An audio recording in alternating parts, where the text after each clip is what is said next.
Howdy. Welcome back to One Rental at a Time. When the cat's away, the mice will play. And today, Matt and I are going to talk about something that we have some disagreements on. We both Shocker. recently had a tenant turnover. I Mhm. had a young couple who purchased a house, which I have been trying to get all of my tenants to do since I met them. One of the first conversations I have with my tenants is you should not be renting. You shouldn't even buy a house. You should buy something like this duplex you're living in, live in one side, rent out the other, and almost live for free. And in doing that for a decade, I've had two tenants now buy a house. None of them have bought a duplex. It's always been a house. So Matt had a tenant turnover, Matt, the Mhm. lumberjack landlord with over 140 units Mhm. and still converting a jail, which is a Mhm. fun project. I like hearing about every one of your videos that comes out about that. I have a small portfolio. My goal is right out of Coach Carson's book, right? Small and Mighty Investor. I wanted the right amount of cash flow from the least amount of units. So it's actually not my goal to have a big portfolio. And one of the reasons is I don't want to be good at tenant turnover. As a matter of fact, when I have had tenant turnover, actually, it was a friend. Chesla was having a tenant turnover about a year ago, and I listed it the way I normally do, which is very bad.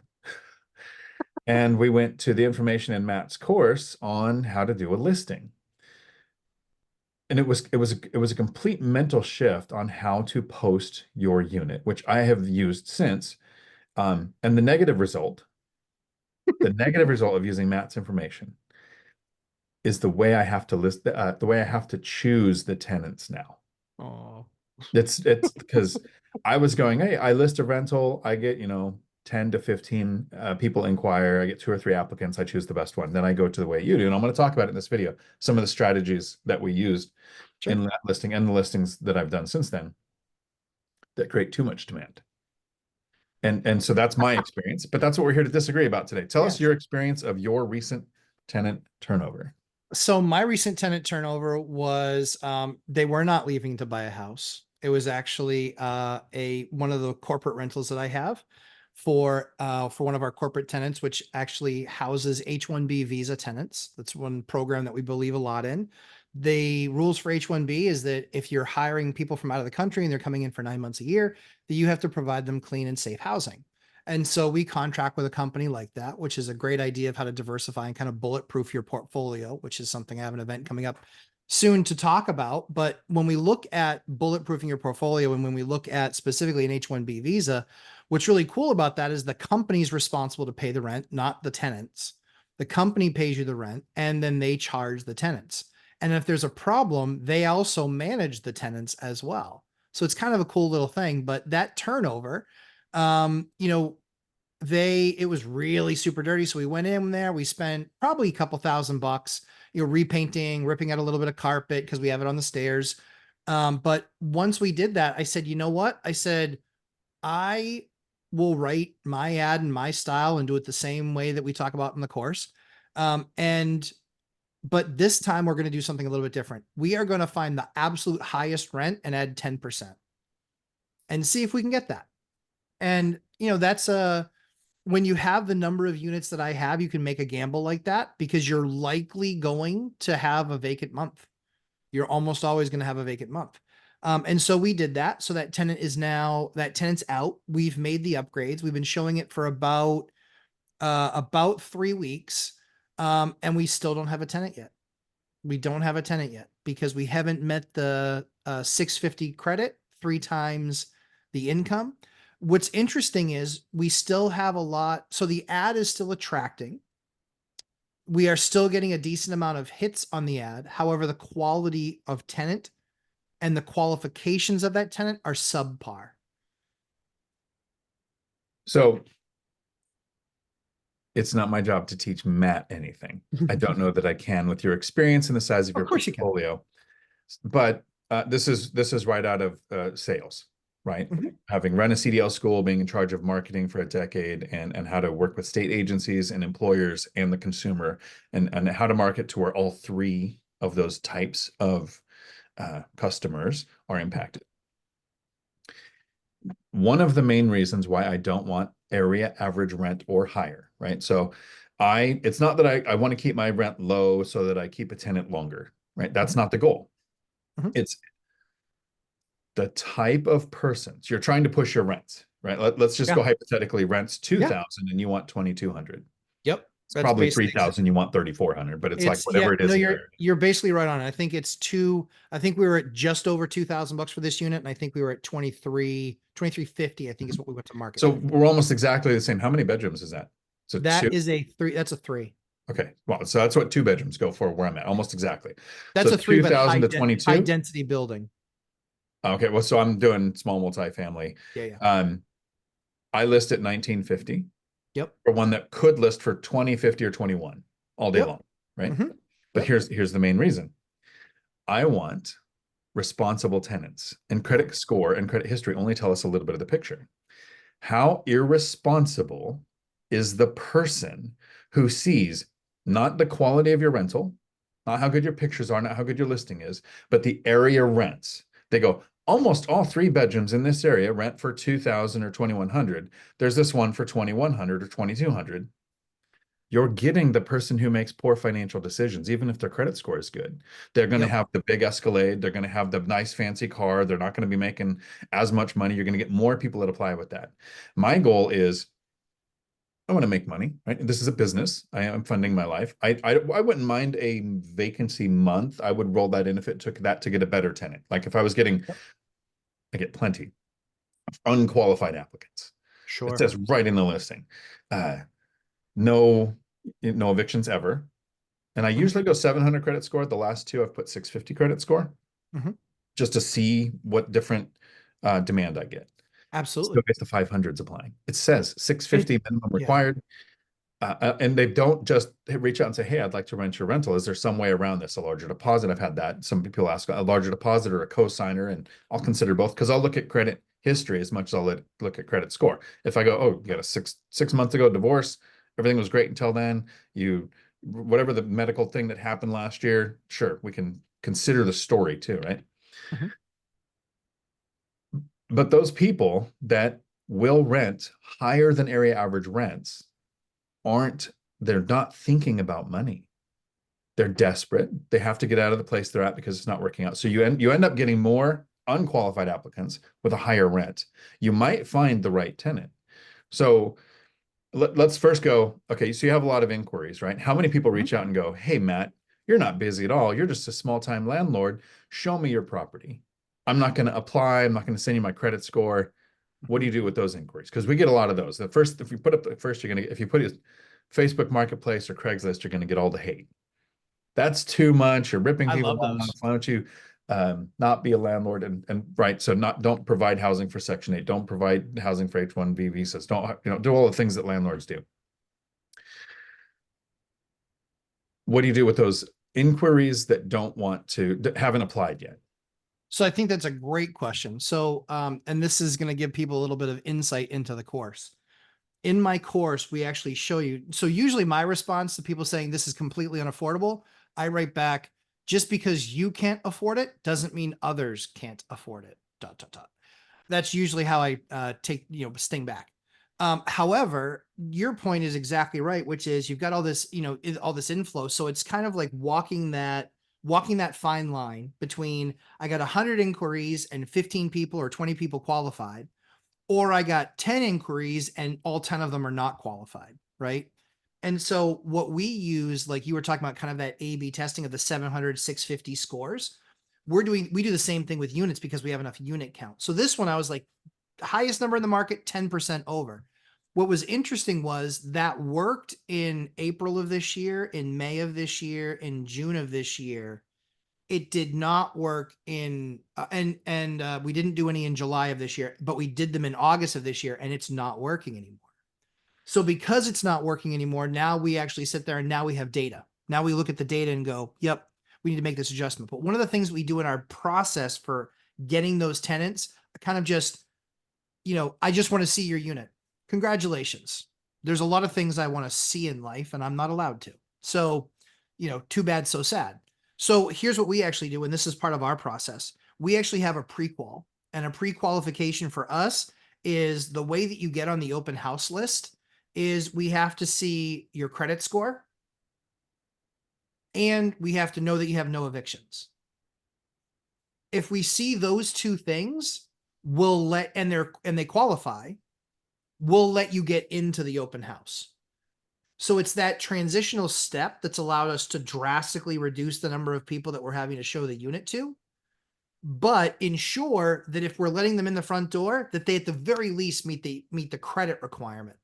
The income requirement can be sticky and tricky, right? Everybody has side hustles, everybody has side gigs. You know, there's waitresses, there's waiters, there's, valet parkmen, there's all of these different things. And so when we look at that piece of it, we say, you know what, we'll figure out the income piece. The most important thing that we need to know is that they pay their bills, because I had somebody that had a 382 credit score, 382. And their answer was, we're just looking for somebody to take a chance on us. My response back was, everybody's taken a chance on you and lost. I'm not going to be the next guy. So I think that, so your question is exactly where people should be looking is, what do I do to get the people that just want to see it? What do I do to get them in? Well, I need at least the slightest barrier of getting over it. And I don't need to run a credit report. I just say, take a picture, Credit Karma with your name in it, and send that to me, and I'll forward it to the agent. If it's good, then you guys can get into the open house. And I'm on the other end of the spectrum, and I think I do it a very dumb way, a very frustrating way to most people, but it's something that I thoroughly enjoy. Okay. I had my brother with me at this last open house. So my order of operations is post the listing. I use Hemlane, puts it on 30 different platforms, right? And if you put in one rental at a time, you can get a discount on Hemlane, 20% off your first year. So that Zuber's an affiliate of that too. So with Hemlane, that puts it on 30 platforms. You get a bunch of applies, inquiries from, Zillow, Trulia, Apartments, whatever the source is. And the inquiry comes in. A lot of times it's people, hey, I'd like to see your property. Sometimes, even though you put in, I want a 650 credit score or a 700 credit score, whatever you're using, and no evictions, people will apply that don't meet that criteria. Clearly don't meet it, because you get their credit report. Costs them $35 to do it on some of the platforms, $48 on some of the other platforms. So they are paying something, not something that we make money on. This doesn't go to us. It goes to the platform that runs the credit report and looks up the eviction history. So every single inquiry that comes in that isn't, no, there's a two-part qualifier here. So if they are qualified, so they apply and they meet the credit score requirements, have no evictions, and they show interest, I will schedule a viewing for them, for that person. It's pretty rare that that happens. So that's not a real big time sink. Yeah. If they just go, I want to see, look, or they apply and they obviously don't meet the criteria, I have a cookie cutter response where I say, I will be at the property Thursday from 5 to 7 or Saturday from 1 to 3, whatever my time frame that works for me is. You're welcome to come by for a tour. There will be people coming in for tours. Just battle royale, Yep. open, everyone's welcome. Well, FOMO. it does a couple of things. It shows me how my potential tenants interact with other people. These are small multifamily properties, and they're going to have tenants next to them. If somebody can't show up for an open house and be polite and cordial and see that other people are touring, and either wait until it seems like the right time to walk through, they're polite to the people as they're walking through. I'm not just going to go, here's the credit score, here's the eviction history. You're a good person, I'm going to rent to you. I get to actually see their interaction with other potential tenants and me, not knowing if I'm owner, property manager, person helping somebody show the unit for somebody, or somebody there to look at the place as they're walking up. My brother had the great experience of them thinking he was the help when he was there, seeing how you treat somebody who has no benefit to you tells me everything about your personality. 1000%. And so I'll use that as do I want to continue with this person or not? Totally agree. Some of the tenants will point out, hey, do you just have everybody showing up at the same time to create demand? My answer is, I don't know, does it? Does this create demand that there's other people here? Because every single person knew that my rent was below area average, that the place was just, re-nice, new flooring, new trim, new paint, all electric swapped out, in a good area. I literally took right out of the course, so many people go, here's the picture of the front of the house. Yeah. That's sometimes the dumbest thing to do. The front of the house matters if parking in your area is really scarce and your place has good parking. Sure. What is the feature of your place? Do you have an amazing kitchen? with Yes. the best island and the window with the great view, or it's aimed towards the family room so everybody can interact while they're cooking, like something that says this is the right place. For my particular place, it has this massive 24 or 25 by 16-foot den that could have been a third bedroom. I was debating it all the way around, but I just wasn't ready to do that. I put a closet in to turn, it was already a one bedroom turning into a two bedroom. So I was happy with that. Uh, so that was the front picture was that room with huge words across it in the picture, not in the description. Huge bonus room. Everyone said, but not everyone, but like 4 or 5 people that stopped by for the battle royale. Yeah. Uh, we work at home. We saw our home office, like right from the get-go of what was there. And then the image of the yard, that like third or fourth picture that actually did show the front, it had a fence in words in the photo, not in the description. It says pet friendly front or fenced yard. Don't make people think, answer their questions for them. I allow pets. There's the fenced yard, right? You know that from an image, and then they go into the description. So you've had 3 weeks without a lot of qualified applicants. Correct. Yep. I had, and I want to know the exact statistics. So I need to go through. I know it was over 30 that showed up for Battle Royale. 30. That's huge. So couples, maybe there's probably 15 to 20 individual renter units that would have come by. There were over 10 applications filled out. There were probably 7 that didn't qualify. Oh, So I would say interesting. more people applied that didn't qualify than people who applied that did qualify. That's interesting. And at the unit, so how do you secure the right? Because my brother was really upset with me. He says, I've never rented to somebody without calling and checking their, what did he say? He does sound condescending when he talks to you. He's just better at most things than I am. So he can. But he goes, I've never rented to somebody without checking their references.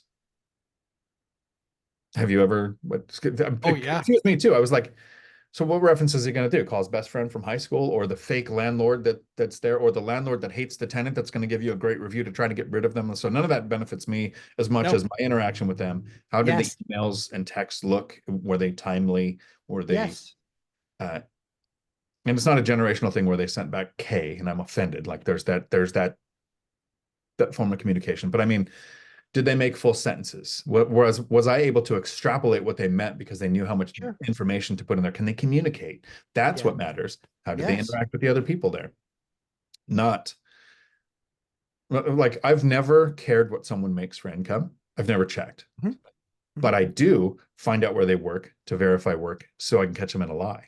I'm not worried Yeah. about what they're making. I just want to see what they put down. I don't use their, if they say, I work at this company and here's my manager's contact, I don't use that contact. No. I Mm-mm. search the name of the company, find a number, ask for HR, verify employment. So I Yes. get a completely unrelated person to what this is telling me. Ask the questions, like, how long have they worked there? Or is there a likelihood of continued employment? The simple ones like that, know your local laws on what you're allowed to and not allowed to do. One of the benefits of not being a real estate agent is you're not really restricted by as many laws. Mm-mm. So at the place, I tell people like here's the criteria to rent the unit. Yeah.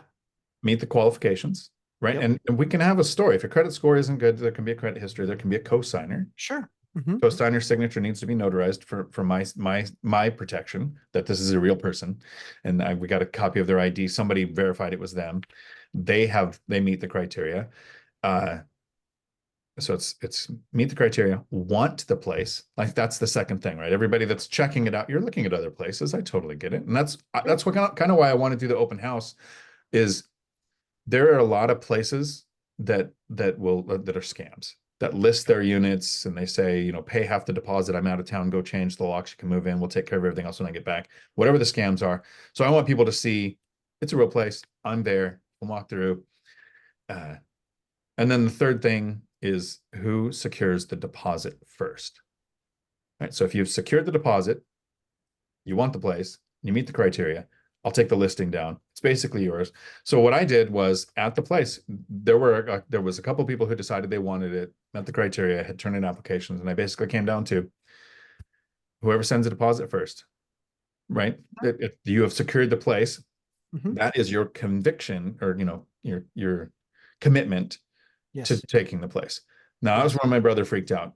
not in front of them. He's not that stupid, but pulls me aside later and he's like, why would you do that? You've committed, you haven't checked anything yet. And I was like, well, no, I've got their credit because here's not how tech works. I already had their credit report, I already had their eviction history. I had several communications back and forth to get here to this thing. Saw how they interacted. I chose this tenant, but we don't have a lease yet. Tenant actually sends deposit before I have a lease. So then we set up the lease, we send up the signature. So there's still a chance for that tenant to back out and get their deposit back. There's still a chance for me to find out something. Okay, I'm not going to rent you because of XYZ legal reason. But then we send the lease back and forth. And then before the codes are given to the tenant to assume ownership, we have worked out the date they're moving in, what the proration is like, whether they have pets, if there's going to be a pet fee, and then the rest of the money is paid, and then the code is exchanged. So I don't meet a second time to go, hey, here's the keys to your place. I'm Nope. there for the open house, and Yep. that's it. That's my That's it. entire experience with the tenant turnover. Yep. Other than I think I went to this one on a Saturday and tried to record a video because I had the crew going in to do the updates. And I tried walking through, but the reception there wasn't good enough for a video and I didn't have Wi-Fi there. Hmm. So how long will you leave? What will be the first thing you do if you have the property? You said you're okay with a month vacant. You're at 3 weeks now. Mhm. What will be your steps to secure a tenant for that property? So so in when we went through this in April, May, June, July, or April, May, and June, we just left the ad, kept it the same, still did showings, still followed up with people, still qualified. So it cost me a little bit more money per hour because that's how I hire my agents to do this stuff, is by the hour. So it cost me a little bit money to get that higher rent. But as an example, I got 2,750 for a unit that I was at the mountain there was 2,500. So I did get the 10% more. That means I'm going to make $3,000 more on that unit this year. And it cost me about 300 to 400 bucks more in fees. So it was still a 10x return. The, you know, the, in this particular unit, we have an open house again this weekend. We have some qualified people coming this weekend. Um, if we see that something there is maybe slightly lower, doesn't give us that full X factor, 3X factor, what we'll probably do is, if we really like the tenant, then we're going to just basically say, hey, here's what we're going to do for you. We will do, if you're interested, we'll do a 2-year lease and we'll reduce the rent $100 a month because it's already 10% higher than where it was. So that will be conversational. It won't be in the ad. That will be conversational. That helps the person feel like they won. They got something special. We get a 2-year lease, so we know it's not going to be turnover for at least 2 years. Even though we don't have a ton of turnover anyway, it's less than 10%, but whatever. We'll do it just in case. Because it takes me just as much to get somebody evicted on a 2-year lease as it does a 1-year lease. So it doesn't really matter. So if they end up being garbage, they still need to go get evicted anyway. But we haven't done any evictions since ERAP that weren't ERAP tenants. So I think we're in pretty good shape now. The good business practices returning, but that's what I would do. So we'll look at it. We'll see how those 3 people or 4 people react this weekend. Because I think it's 3 or 4 right now, but we still have a couple days that we're filling that thing up. We run the risk of somebody else finding something in that amount of time, and so that's possible. But there's not a lot of inventory right now. That's still the case. So we'll see how that goes. But yeah, if by Sunday night or Monday we don't have it rented, we'll then adjust publicly. We will adjust the rent. We will reduce it back down to just under market. And so market is, I think it's like 2,000 or 2,100 bucks is market. And so we'll do, $2,000 or something, or 1999, special. Yeah, so a couple things there. The first thing is if you're going to sign a 2-year lease, that's my preference too. I Yeah, like the 2-year leases. I usually, and if we only do a 1-year lease, because I'll have people say, I don't know about long leases. It's really hard to get rid of somebody. It's exactly the same eviction exactly. for a 10-year lease Yep. as a month-to-month tenant. There is no difference with month-to-month than there is from a 1-year lease. It is the same eviction process if you have to go through an eviction. Not renewing or changing your rent might change with month-to-month, but you also lose bankability, right? Lenders don't tend to like those leases in your debt-to-income ratio. So know your local laws, though. Whenever I do a 2-year lease, so I have a notary for co-signers if I ever have a co-signer with a tenant. But in a lot of states, if your lease is longer than 12 months, they also require that the tenant signature is notarized. And so that's Yes. the way it is in my state. I don't know about yours. So if you do that, but I like that because I like to leave the rent the same for 2 years, Yeah, especially when I've used the binder strategy and get the rent to change. I'll actually tell the tenants, if you'd like to protect yourself with this new increase that you just requested, next year we can, keep it the same by having a 2-year lease. absolutely. There's one more thing. So on your with picking the tenant. So you kind of had it three. It was Battle Royale. It was the Royal Rumble. It was the King of the Mountain. It was all of the fun games that we played growing up.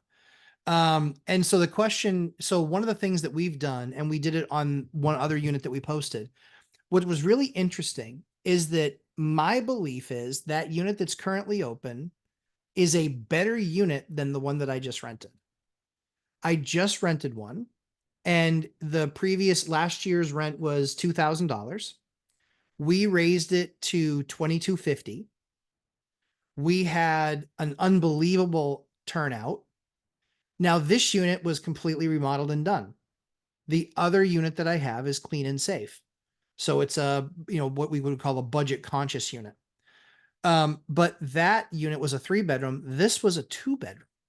So this was a 2-bedroom completely done at 2250 compared to a 3-bedroom, just clean and safe at 2350. $100 extra for an whole extra bedroom, and bedrooms drive rents, right?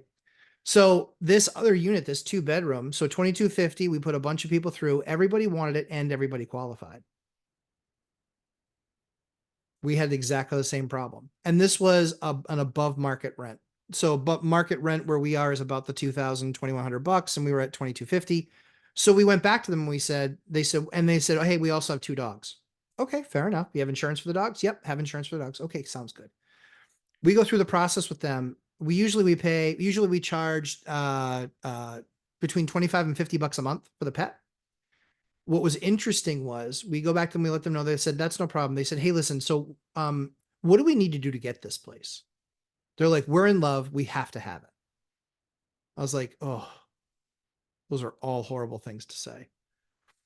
But Right. they were in love and they had to have it. And so I just said to them, so I said to the agent called me and she said, they want to know now. They want this place now. And I said, well, the position that they can put themselves best in is doing a longer lease and being willing to pay more. I said, that's the one that guarantees them. They submitted $24.50 a month and a 2-year lease. The binder strategy before you've even closed. Before we even closed, bindered before we closed. So now they're going to be in there September 1, $24.50 a month. It's, a few $100 above market, but brand new everything. It's a gorgeous unit, and they fell in love. They fell in love. So there's 2 things to take away here. The first is to understand that real estate is local. Yes. If you're where you're at, there is a huge swing in summer versus winter activity. Huge. Yep. Where I'm at, I've had exactly the same demand in December as June. Like no different. Awesome. Just as many because it's August here. It's rainstorms all week. We had thunder and lightning all last week, and it's gonna be exactly the same in December and January. It doesn't get cold till February. We might have like a week of ice here. One week where you don't chain up, you have winter tires, right? I think I don't know too many people. I think I know one person who has chains in their car. And it's not a thing here. No, there's You always know that your one. local market. There might be places where it's 115 degrees for 3 months out of the year. Nobody wants to move in the summer. Sure. So know your local market. The second thing is, and I had it written down here, and I'll just skip it because that's how my memory works. But I like to do what apartments do. And brings me to my second thought. Instead of a rent adjustment, if I had one that sat long, right? And now here's the problem with my strategy, right? And why I think you're so much better at most of this than I am is because I don't have the big portfolio. And I don't want to be good at tenant turnover, right? I tell every tenant when I'm signing the lease, I say, you shouldn't be doing this. You should be buying a place, renting. They still don't do it. I buy places that have very low tenant turnover, right? I have the pet friendly fenced yards. I only do small multifamily. I don't do high density the stuff. I don't want to be good at tenant turnover. And so I've had to actually game theory this because I haven't experienced this yet. Where I list a property, and it sits empty for a month or maybe a month and a half. And I start going, okay, I don't want to be the one paying this mortgage. That's not why I bought this place. My longest tenant turnover so far is 4 days between Yeah. vacant to full. 4 days to get everything done. Ouch. Until I have this burr here where I had a whole basically year remodeling a place, right? So that one doesn't count because it wasn't occupied when I bought it. So I'm Mhm. used to, like, my crew, my guys know, like, they work with a lot with the tenants living there, but they know if I have a tenant turnover coming, stop everything. You're going to get a Yeah. nice tip, but these are the days you're going to go and work, whether it's a weekend or weekday, because I want this place rented. But if I had one extended, which I haven't yet, I don't know that I would lower the rent. I think I would take a cue from the large apartment complexes and do a concession. Mhm. I would try 50% off first month's rent right in the first photo, Mhm. because they're at 22. You're going to take off, is that 1,050? So 1,100. yeah, so we're at 20, we're at so 2350 is I think where we're at, I think, and market is like 21, and so we're gonna go to 1999. Okay. So you're going to go down $300 or so, versus if you did a half month's off, it's going to Yeah, be 100 from 1,200. market. So Mm-hmm. 300 times 12 is Sure. $3,600. You're going to Mm-hmm. lose $3,600. I would lose 12 in the 1 month Mm-hmm. to have that, because here's what most people don't understand. We're going to wrap this video up so we keep Zuber's um, length where he would like it here on his channel. And I appreciate him letting us come to play while he's off playing gallivanting Mm-hmm. in his mystery trip that he'll talk about when he gets back. Um, People don't understand the power of small amounts. When you're Yeah. looking at rent and you say, I'm only going to increase it $100 a month, or I'm only going to increase it $50 a month, people don't realize that hits net. That doesn't, it impacts gross, right? So if your rent's 2,000 and you raise it $100, right? That's 10%, 5%, it's 5% of gross.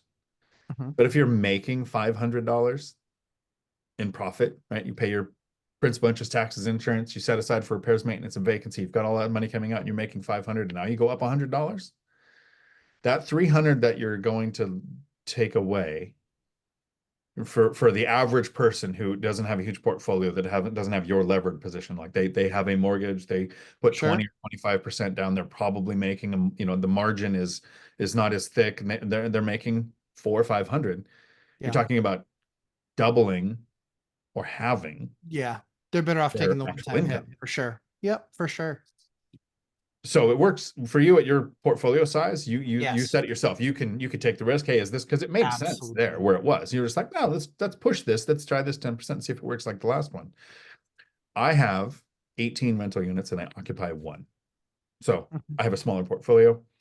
I'm comfortable and I buy properties that make sense below area average rents, because area average in my market, especially, area average rents set rents. It doesn't matter what your amenities are or how much nicer it is. You That's might true. have I've seen it. lower tenant turnover by doing things like, here's the bonus room, here's the pet friendly fence yard, here's the great parking, here's the close, that's not going to get me higher rents. What that's going to do is keep my tenants longer.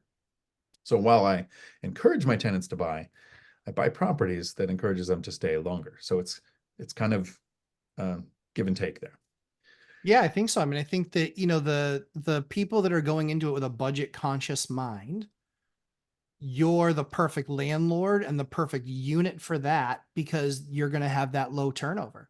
You're going to have almost that no turnover. In fact, your turnover is almost non-existent. Whereas mine, I account for the fact that, yeah, we're going to probably turn over about 10% of units this year. And that means that we're going to turn over 15 units this year, and that's okay. What I expect to see now is, now that it's been 3 years and we've gotten through the acquisition, then stabilization, then optimization. What I think is going to change next year is, I don't think we're going to have that many turnovers, because I've gotten through a lot of the inherited tenants. And that's been the biggest issue for me, has been the inherited tenants. Almost every single one of them, it was a very adversarial relationship, or it's, I don't call the landlord because I don't want my rent to go up, because they knew that their rent is infinitesimally low. But now we've had the properties for some time. We've made a bunch of improvements, and a lot of them we've done binder strategy, and we're doing them in some more. We had 8 rent increases in August. All 8 of them paid. All 8 of them paid. All 8 of them said yes. And some of them went from like 800 or $900 to like 14 or 1500. And even the 14 or 1500 was still kind of under market. And we told them that. We said, just so you know, right now with Section 8, we can get $200 more a month with Section 8, but you're a good tenant. We'd love to keep you. We just can't be that heavily discounted anymore because we want to side the house. We want to do some of these other things, and can't do those if we can't cover bills because your rent's too far below market. So yeah, I think it's exactly right. I think that this empowers people to understand that there's a million different strategies out there. What can you employ? I think what we're probably going to do is we might bump down the rent to what market rent is and then give the half month. Because 2350 is the pie in the sky. 21's more market, but we could keep it at 21. The other thing that I didn't really think about too with this particular unit, because this building makes so much money, the thing that I didn't think about was cash flow. And it's not cash flow, actual cash flow in my pocket. It's cash flow that I'm showing the bank, because this is an above 5-unit building, which means that the rents directly correlate to the values. So we're far better taking that as a marketing charge that month, that half month, and then still getting the actual full rent of the 21 or whatever we were getting before.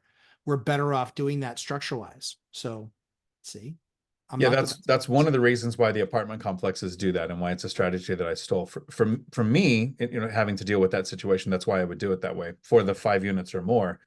The bank looks at your net operating income and they Yeah. go, how much are you making? That tells us if we can continue your loan, or if you need to write us a big 6-figure check to make sure that your loan to rent income ratio is off enough. So yeah, it's another thing to consider there. I If agree. somebody wants to reach out with questions, Matt, how can they find you? Lumberjack Landlord, YouTube and Instagram. You just had your great live last night at 7 p.m. Eastern time, 4 p.m. Pacific, and then your members only. Mine is this Thursday at 9 p.m. Eastern time. Awesome. Have a day full of marvelous.